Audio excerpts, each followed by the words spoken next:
going to make $50,000 on this house. And I fell out of my chair. And the name of the book was How to Buy Foreclosures with No Money or Credit. And that was me.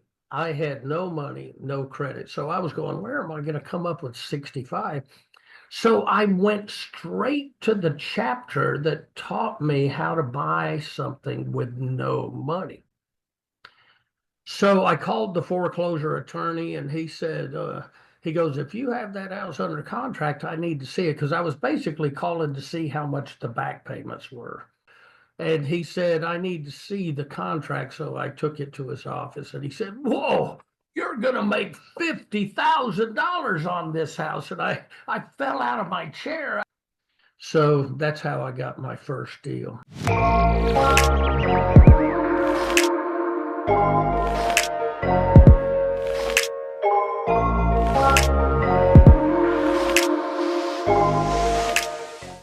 Welcome to the Generations of Wealth podcast. I am your host, as always, Derek Dombeck. In today's show, we're bringing somebody in that's got 35 plus years of experience. Tony Youngs has been, in the trenches. He has seen market shifts and cycles over and over again. And you may be surprised to see how he gets all of his deals. He calls it the hidden market in his system of finding deals, which is not rocket science at all, but it's really, really important. And, we're going to go through his history, how he started and what he sees happening today. So what I love about this is it's right up there with what I teach in the Elite Negotiations Academy and the No Means Not Yet negotiations training that I have available. It's really talking to people and solving their problems. So without any further ado, I'm going to bring Tony on. However, before I do that, I also need to thank you for being here, for listening, for helping spread our message. And now let's bring him on. And without any further ado, Mr. Tony Youngs. Tony, thank you so much for joining us on the Generations of Wealth show. Well, it's my pleasure. It's an honor to be here. Thank you, Derek. Well, Tony, you and I were talking a little bit before the show, and I would love for you to just tell the listeners where you're from and a little bit about your background, and then we're going to kind of go through your timeline and then get to current events and what's working in the market. You and I have not spent any time together. However, I have spent time with your little brother, Pete, and gotten to know him the last couple of years. A great man. He's got a sense of humor that mirrors mine, so we get along very well. But I guess start at the beginning. Where are you from, and how did you get started in real estate? Well, I'm from Marietta, Georgia. I was born and raised there, and after I got out of high school, I went to work for Lockheed Aircraft Corporation. And I was an aircraft mechanic for 10 years. When I was at Lockheed, all the old timers used to sit around at lunchtime talking about all their investments. And so the only thing I invested in was Budweiser. And so I learned a lot about that I should invest my money from those old timers. And so I saw a seminar back in 1986 was coming to Atlanta. It was a TV guru named Dave Del Dato, and he was from Hawaii, and he had a TV show like Carlton Sheets. He was on TV a lot, just like Carlton, but it showed that he was coming to Atlanta, Georgia for a 2-day seminar. So it was free. I went to it. And I ended up buying his books and tapes at that seminar. And I started to read, but with books and tapes, you never have time to read them all. But I read chapter 1, and it taught me how to find foreclosures in my area. So I went out after work. I would get off work at Lockheed at 3:30, and I would just drive around looking at these foreclosures. Now, I never did anything when I would go to them, because I didn't know what was the next step. How do you talk to them? What do you do? And so what I did is I ran across 3 weeks after the seminar. I ran across a foreclosure that the grass was 4 feet high. The gutters were falling off the roof. The paint was peeling, and it looked like no one had lived there for years. So I pulled in the driveway and started to go around the house and look. I went in the backyard. I was looking in the windows, and it turned out it wasn't vacant. There was some lady sitting in a chair inside the window staring at me. So I thought it was a vacant home. So I freaked out, and she freaked out. So I went to the back door to knock on it and ask her, I mean, tell her why I was in her backyard. I said, hey, I saw this house in the newspaper saying it was going to go up for auction. And I thought no one lived here, and I'm so sorry I was snooping around. She goes, well, it is in foreclosure, but if you want to buy it, you can buy it from me. And she said, come on in, I'll show you around. And she grabbed my hand and pulled me in. And when that door closed, everything I ever learned in those books and tapes went blank from my mind. I had no I had no idea what to do. So she said, would you like to look around? I said, that's a good idea. So the house smelled bad. There was pets that, urinated, and it was a really smelly house. There was stuff everywhere. And I just was wondering, gosh, how did I get in this situation? So I just wanted to go home. But then she asked me, she goes, how much would you give me for the house? And I had no idea. So I said, well, how much do you want? And she said, 85,000. I said, is that a good deal? No, I didn't say that. But she said all the homes in the neighborhood go for 130, but she would let me have it for 85. And I didn't have 85. So I just made up some excuse. I kept trying to look for an excuse to get out of there. Mhm. So I came up with the idea, just make a super low offer and she'll turn me down, and then I can go home and read the rest of the books and tapes. So what happened is I just came up with a figure. I said, well, I'm looking for something around 65,000. And she said, no way, we're going to hold out and see if we can get 85. And then when I was backing out of the driveway, she came and yelled at me and said, stop, stop. I rolled down my window. She said, my husband said we'll take 65. So then I had to study chapter 2 in the books and tapes. I had to figure out what to do next. And the name of the book was How to Buy Foreclosures with No Money or Credit. Mhm. And that was me. I had no money, no credit. So I was going, where am I going to come up with 65? So I went straight to the chapter that taught me how to buy something with no money. And of course, it talked about the same techniques we've been using for years. Number one, you can just wholesale the property to someone who does, or you can take over the loan subject to.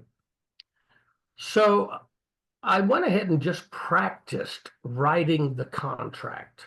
There was a chapter that taught you how to write the contract. There was a blank contract, and then there were filled out versions. So I just went through the motions, but I didn't have the courage to go present it. But I tried to call the homeowner to say, listen, I'm not going to be able to go through with it, because her home was going up for auction the following Tuesday. Mhm. So I was going to tell her to, I just felt guilty. And I said, if someone else wants to buy it, sell it to them. But there was no way to find her phone number. So what I did is I went back over there and knocked on her door to tell her I wasn't going to buy it. But then she was going, where have you been? We have been so stressed out. We didn't know how to get in touch with you or anything. The house is going up for auction. So I showed her the contract that I had written, and she calmed down immediately. So I went in there And she read over the contract. Her husband looked at it. They said, okay. And they signed it. And what I learned in that home study system is how to use a bunch of clauses. Mhm. So I had 150 clauses in that contract, subject subject to an inspection, subject to a title search, subject to all this. And they went ahead and signed it, and then I had to perform. I had to do something. So I called the foreclosure attorney, and he said, he goes, if you have that house under contract, I need to see it. Because I was basically calling to see how much the back payments were Mhm. or what the payoff was. And he said, I need to see the contract. So I took it to his office, and he said, whoa, you're going to make $50,000 on this house. And I fell out of my chair. I said, when? And he said, he said, he goes, what are you going to do with the property? And at first I was just going to sell the contract. But when he said I was going to make 50,000, I said, well, I guess I'm going to rehab it. And he goes, well, he goes, who's doing the closing? And I hadn't read that chapter. I said, what's a closing? And he said, look, if you don't have someone to close the deal before Tuesday, I have to auction this house off. So he goes, I tell you what, if you have the homeowners come to my office at lunchtime tomorrow, I'll have my secretary prepare a deed and you bring a certified check for $6,032. I said, what's that for? He goes, well, he goes, they're behind $3,032. Your contract is for 65. They owe 61.9 something. So you got to give them $3,000. And so the attorney basically put it all together, and he got him to sign a warranty deed, and he went over to the courthouse and recorded it.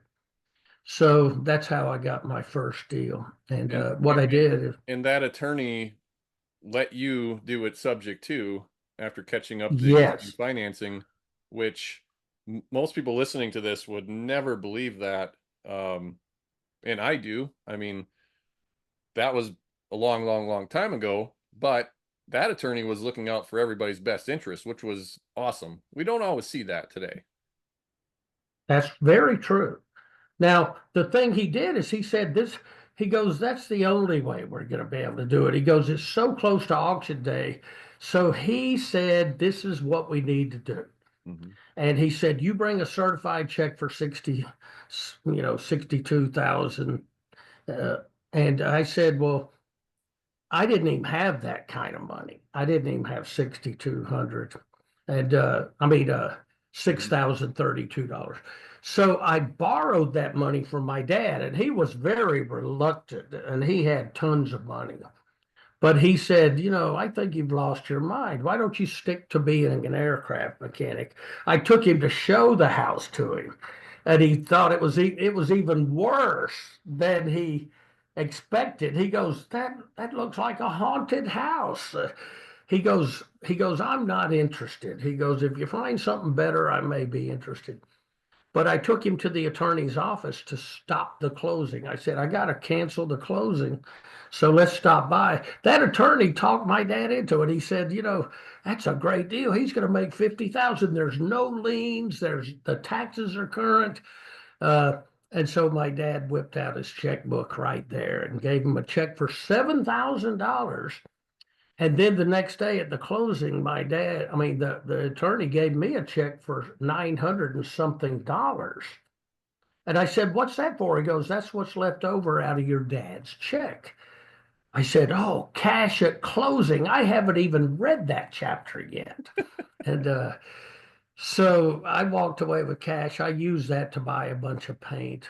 And my brother Pete, he was a rehabber and he had a paint sprayer. And so I went in there with the paint sprayer and painted the outside, the inside. I shampooed the carpet because I didn't have much money to do any rehab. So Mm-hmm. I shampooed the carpet twice.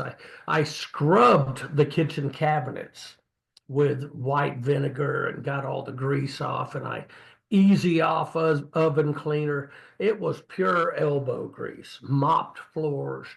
And then I did a cash out refi. So the bank said, we'll only loan you 80% of what, of the value. So I said, how much is that? And they appraised it at 126.9. And they gave me a new loan of 100,000 at 9% fixed rate of interest. But we all complain about the interest rates, but I didn't know any better back then because they used to be double digits before that. Mhm. So I took the loan and they paid off the $62,000 underlying loan. They took out closing costs and they handed me a check for $27,678. And then I got my W-2 form from Lockheed. It was for 27,566. So I made a year's wages compared to Lockheed on that first deal. And I Tax, still owned the yeah, house with 20% equity. tax free Yeah, wages. Yep. that is tax free. So, I rented the house out. I actually rented it before I applied for the loan. And the lease is what helped qualify for the refi.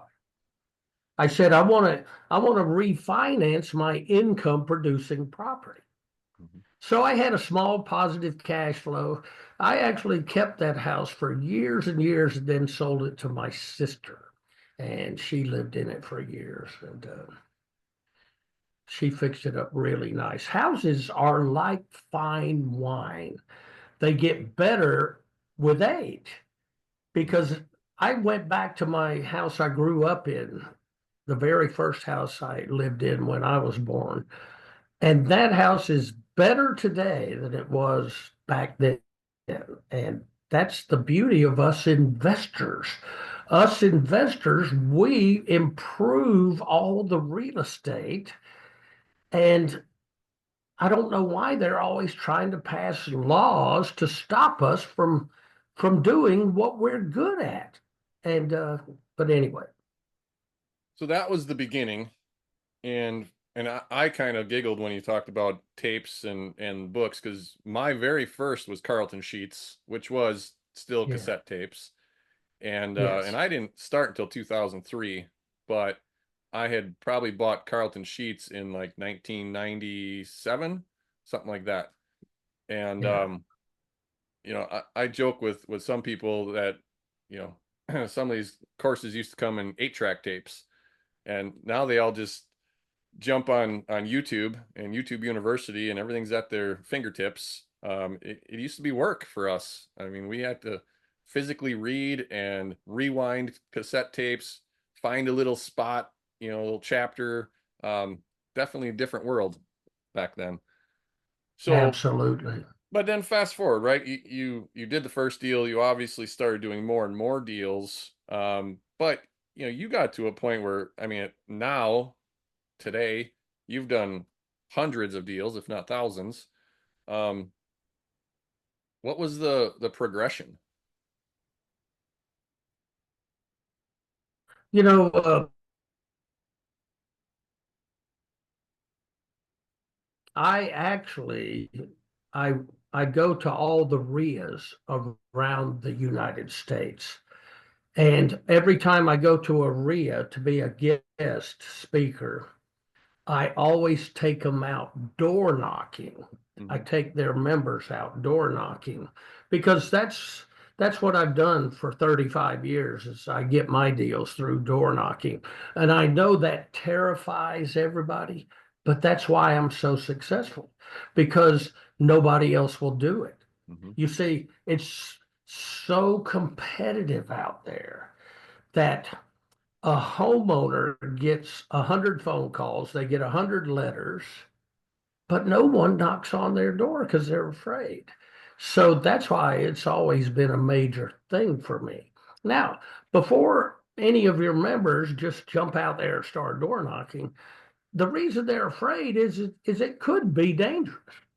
Uh, but you learn what doors not to knock on. I look at the car in the driveway, and I've been pretty lucky. I've knocked on at least 40 doors a month for 35 years. And I only remember being cussed out twice. And one guy didn't even open the door. He cussed me out through the door. And I said, "Hey, could I say something?" He goes, "What is it?" I said, "Your mouthwash ain't making it." And then I took off running. But so anyway, and then there was another guy that cussed me out because he had all his buddies watching a major football game, and they were all having a blast. And he was in foreclosure, but he knew when he answered the door, he was all happy and just, "How you doing? What's happening?" And I said, "Hey, would you be interested in selling your house?" And his face went Mm. and just changed his demeanor instantly. And he goes, "Look, you're trespassing. Get off my property." And so those are the things you have to put up with if you door knock. But there's still doors I know not to knock on, but it's so easy to call them because it's so easy to get people's phone numbers today. If I see a door I'm afraid to knock on, I just call them from in front of their house. Yeah. And then I did a 3-day door knocking in Alaska. And one of the things I will not do, Derek, is knock on a door if there's a big 4-wheel drive with rifle racks and Pabst Blue Ribbon beer cans filling the bed of the truck and a rebel flag bumper sticker. I just picture the kind of guy that drives that, and I say, I don't think I want to deal with him in case he's not having a good day. I don't know, So Tony. I, That sounds like profiling to me. I don't know. and me too. But so I wouldn't knock on your door. But when I did this 3-day door knocking in Alaska, every foreclosure had a 4-wheel drive with rifle racks because everybody that lives there is a grizzly bear hunter. And it turned out, see, I had to knock on those doors because the RIA had invited me to do that. So I had to knock on those doors with those 4-wheel drives, and those guys turned out to be the nicest guys ever. I thought they were going to invite me in and say, "Come on, let's crack a cold one and let's talk about it." Hmm. And so, you can't be too judgmental, but I just like to keep me and everybody safe. The best negotiators don't just respond to objections, they dismantle them before they ever come up. Inside Elite Negotiations Academy, you'll learn how to spot concerns early, address them with confidence, and keep conversations moving toward a yes without pressure or games. We walk through real negotiations, real objections, and real outcomes, so you know exactly what to say and why it works. It's not about slick sales tactics. It's about understanding people, earning trust, and leading the conversation. Join now for just $49 per month for your first 3 months at EliteNegotiationsAcademy.com. Because the best way to overcome objections is to never give them a chance to grow. And Well, I would agree with you. I mean, most people are intimidated by it. Now, I live in the Midwest in Wisconsin, so short of going to like inner city Milwaukee or something like that, um, I've never felt fear on knocking on any door or talking to anybody.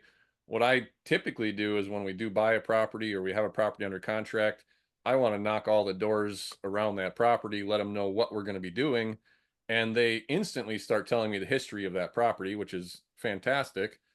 But yeah, I also get a built-in security system. I give them all my card, and this actually drives me crazy now, Tony, where many people don't have business cards. It's all digital, right? You say, "Hey, well, what's your contact information?" "Well, I'll digitally send you my e-business card." I want yeah, something I can hand in that neighbor's hand or whoever I knocked on their door. Say, "You know what? If you see anything going on that shouldn't be going on, shoot first, ask questions later, and then call me." And they giggle, they laugh, right? But you build your own security system. So I've had this happen many times over the last 21 years, you get a phone call from a neighbor and it was just a contractor or somebody I sent there, but they're like, "Hey, there was this black Toyota pickup truck in the yard. I just wanted to let you know." Okay, great. That was my painter, but I appreciate it. And when you Yes. get the finished product rehabbed, whether you sell it or you rent it, I go back to all of them. Hey, help me pick your neighbor. Do you know anybody that's looking for a house to buy or anybody looking for a house to rent? And you can choose who lives next to you if you know, right? So they're your ally. And whether you're doing it strictly to find deals like you do, or you've already found a deal, I 100% believe in going around letting them know I'm here to improve your neighborhood. And absolutely you get referrals. Now, it may not happen for 2 or 3 years. And all of a sudden you get a phone call, and I'm sure this has happened to you. You get a phone call randomly. Susie told me to call you. I don't remember who Susie is. I have no clue. But I'm like, oh, yeah, absolutely. What can I do to help you? Right. And that comes from that personal touch. And I think that's a lost art in today's digital, fast paced social media, nobody talks to anybody in person world that we live in. Absolutely. You hit the nail right on the head. I agree. So, what are you doing today? I mean, what is your day to day or week to week look like? What do you see happening in 2025? Okay, well, the first thing is every week, usually on a Sunday, is I plot a course of the foreclosures in my area. And then I go knock on those. I use MapQuest and I plot a course. But it's not the foreclosures I'm really seeking. It's just that I drive the neighborhoods on the way to those foreclosures. I let the course decide what neighborhoods I'm going to drive. And I knock on every door in that neighborhood that has no pride of ownership. And I just ask them if they would like to sell. And so I get some pretty good deals that way because the foreclosures, I still go to them and knock on them. But every time they allow me to make an offer, there's always some hedge fund or some open door or we buy ugly houses that offers full market value. Hmm. And somehow, and I say, how can these people make profit? So they do, some of them. What they do is they fix them up so nice. And if it's a $500,000 neighborhood, they've put so much money into it, they put a price of $1 million, and sometimes they get it. Hmm. So that's our competition. Open Door is our competition. But everywhere in my area, every house that was bought by Open Door is still sitting on the market, vacant. Hmm. So, so when I go to the foreclosures, I will make an offer and I'll be super nice. And it's all about solving their problem. It's all about coming up with a solution that they will choose you over someone else. But my main purpose for being out there is the hidden market, those other homes that I find in those neighborhoods that are not on the internet. They're not being advertised. And a lot of people are just afraid to talk to those people. They'll say, "Are you crazy? You're going to go knock on that person's door and ask if they want to sell? Hmm. What's wrong with that?" I've always said, well, what do developers do? If a developer has a big plan to buy a bunch of houses and tear them down and build a big skyscraper, they go door knocking and say, "Hey, I want to buy your house." So I have no fear of knocking on any door without a for sale sign. Yeah. And that's why I still to this day get good deals. Because if I go to the auction, the foreclosure auction, I have to pay way more than everybody else is willing to pay. And the homes just get bid up so high. If I go to the MLS, there's always someone that pays way more than I do. And It's like me and my daughter. I was training my daughter, and there was a house in my dad's neighborhood that caught on fire, and the person passed away. So I talked to the heirs, and they said, "We're gonna we're gonna get the insurance check and fix it up." Well, apparently they found out how much it was going to cost, so they decided to sell it in as is condition, but a they listed it for 175. So me and my daughter offered 175. The next day, some investor offered 285. And the house was only worth 500 fixed up, but it needed 280 in repairs Mhm. to get it. So it was not really a good deal at 175. But the guy that bought it, he put 400,000 into it and put it on the market for $1 million in a $500,000 neighborhood. And he sold it in 3 days. I just, it baffles me. So, what I do, Derek, to this day, what's working for me is going out and finding hidden market properties with no for sale signs and selling them to idiots like that. Because it's too risky for your students and my students. It's too risky for us to say, go ahead and pay a higher price, put a ton of money into it, but just put a higher price. That's a risk. You may not ever get that price. That guy was lucky that Mhm. he was able to get it. And so the least risk way to do it with the competition today is to find hidden market properties in those neighborhoods and sell them to those investors. And it's so easy to get in touch with those investors. Well, and it's obviously market specific, depending on where people are listening from. Our Midwest market doesn't have the huge ups and downs of fluctuation necessarily as Atlanta or other major markets. We don't have the hedge fund buyers necessarily as competition in our smaller cities. Uh, I've always done very well in cities that were 5,000 to 50,000 population, and in those, like our major markets being Milwaukee and Madison, Wisconsin, are certainly much larger population centers. But for me, you said something earlier. It's all about solving their problem. And my next question for you is kind of along those lines. Are you only coming in making them cash offers? Do you make them terms offers subject to leases, options, anything like that?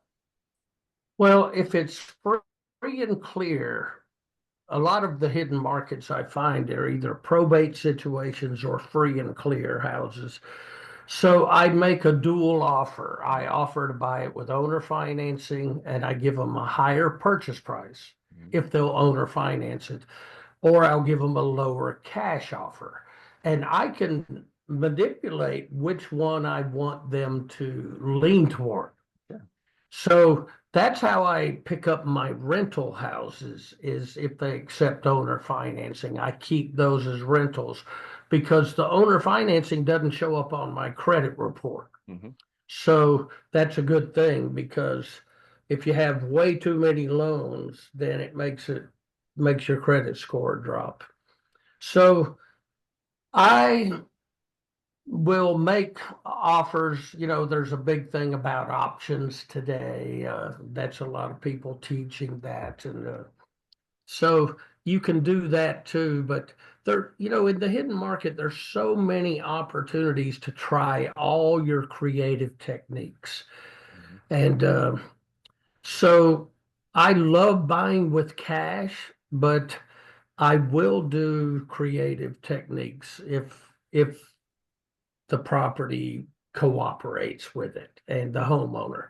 Now, speaking of solving problems, just to give you an idea of why they choose me over someone else, and in the hidden market, I find a lot of probate. I call them pre-probate because you may see a house and the owner may have died 2 weeks ago. So you knock on the door, there's furniture, and you don't know what's going on? Does someone live here? What's the deal? So you ask the neighbor, and the neighbor says, oh, that man died 2 weeks ago. So I'm already talking to the heirs to see if I can help them. And you would not believe how many people have had their relatives die without a will, or they don't have a clue how to do probate. So I get to coach them through how to either start probate, whether there's a will or not. And so that cements them to me. Right. So they're going to, once probate starts, they're going to get bombarded with people wanting to buy their house.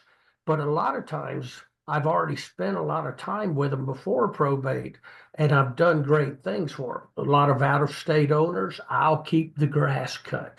That's what I mean. I go the extra mile. I'll keep the grass cut. I'll take care of the house if it's an out of state heir. And so then when they do get bombarded, they always say it's already sold. And I've lucked out 9 out of 10 times doing that. This one lady, her house, I mean, her mother died, and the lady lived in Birmingham, Alabama. The house is in Georgia. So I left a note on the door, and she had came down to go through the house to see what it was, and she saw my note on the door, and she called me and says, yes, my mom died, and I plan to sell the house. There's 4 adult children gonna share in it. Mm-hmm.